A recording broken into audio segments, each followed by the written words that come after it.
msikilizaji, ninakukaribisha tena katika mwendelezo wa masomo yetu ya kesha la asubuhi.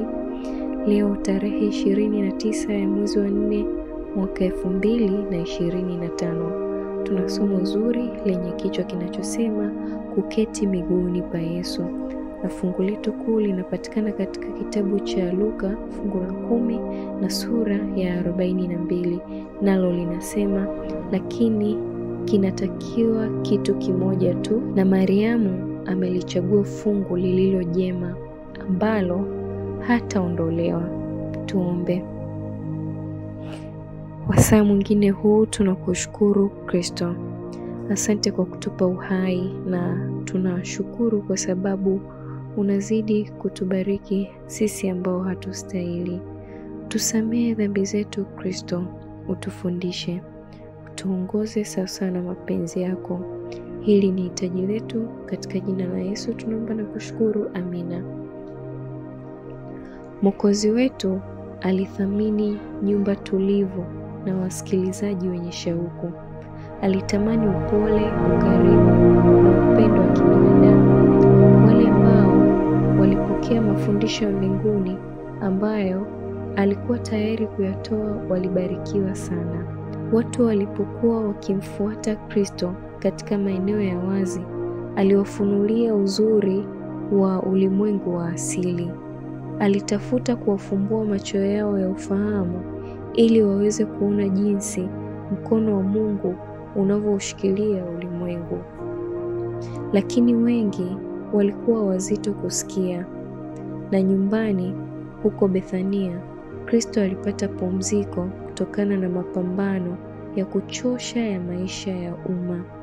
Hapa aliwafungulia wingi wa majaliwa ya Mungu watu walioyathamini. Katika mahojiano haya ya faragha, aliwafunulia wasikilizaji wake yale ambayo hakudiriki kuyasema katika umati mchanganyiko. Hapa hapata kuwa na haja ya kusema kwa mifano na rafiki zake. Yesu alipokuwa akitoa mafundisho yake ya ajabu, Mariamu alikuwa akipenda kukaa miguuni pake, msikilizaji mwenye kicho na bidii. Wakati fulani, Martha alipokuwa akihangaika na maandalizi ya chakula, alimwendea Yesu na kumwambia, Bwana, huoni vibaya hivyo ndugu yangu alivyoniacha nitumike peke yangu? Basi mwambie anisaidie. Hii ilikuwa ni mara ya kwanza Kristo alipokwenda Bethania. Mwokozi na wanafunzi wake walikuwa wamesafiri safari ya kuchosha kwa miguu kutoka Yeriko. Martha alikuwa na hamu ya kuandalia pumziko lao, na katika hamu yake akasahau kumfanyia ungwana kwa sababu ya mgeni wake. Yesu alijibu akasema, Martha, Martha, unajisumbua na mambo mengi, lakini kuna haja ya kitu kimoja tu, na Mariamu amechagua fungu lililo jema ambalo halitaondolewa.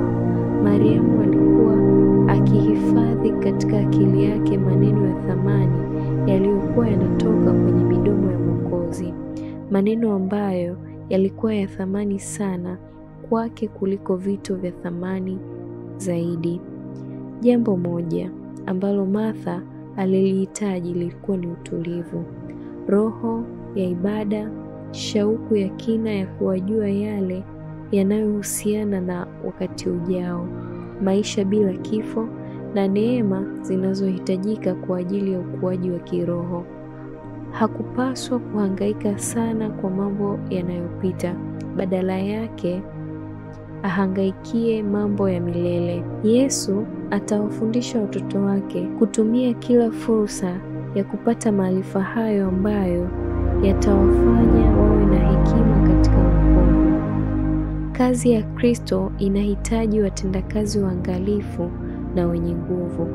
Kuna uwanja mpana kwa akina Martha wenye ari katika shughuli za kidini, lakini hebu wakae kwanza miguuni pa Yesu pamoja na Mariamu.